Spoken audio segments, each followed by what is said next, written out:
بسم الله الرحمن الرحيم. يا أيها المزمل قم الليل إلا قليلا نصفه أو انقص منه قليلا أو زد عليه ورتل القرآن ترتيلا إنا سنلقي عليك قولا ثقيلا إن ناشئة الليل هي أشد وطئا وأقوم قيلا إن لك في النهار سبحا طويلا واذكر اسم ربك وتبتل إليه تبتيلا رب المشرق والمغرب لا إله إلا هو فاتخذه وقيلا واصبر على ما يقولون واهجرهم هجرا جميلا وذرني والمكذبين أولي النعمة ومهلهم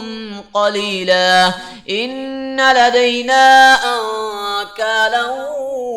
وجحيما وطعاما ذا غصة وعذابا أليما يوم ترجف الأرض والجبال وكانت الجبال كثيبا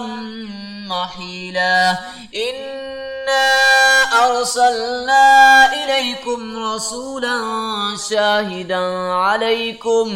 شاهدا عليكم كما أرسلنا إلى فرعون رسولا فعصى فرعون الرسول فأخذناه أخذا وبيلا فكيف تتقون إن كفرتم يوما يجعل الولدان شيبا السماء منفطر به كان وعده مفعولا إن هذه تذكرة فمن شاء اتخذ إلى ربه سبيلا إن ربك يعلم أنك تقوم أدنى من ثلثي الليل ونصفه وثلثه وطائفة من الذين معك والله يقدر الليل والنهار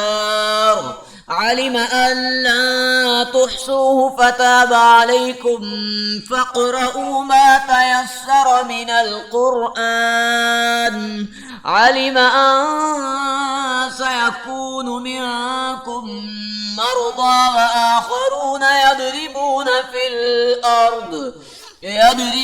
في الأرض يبتغون من فضل الله وآخرون يقاتلون في سبيل الله فاقرؤوا ما تيسر منه وأقيموا الصلاة وآتوا الزكاة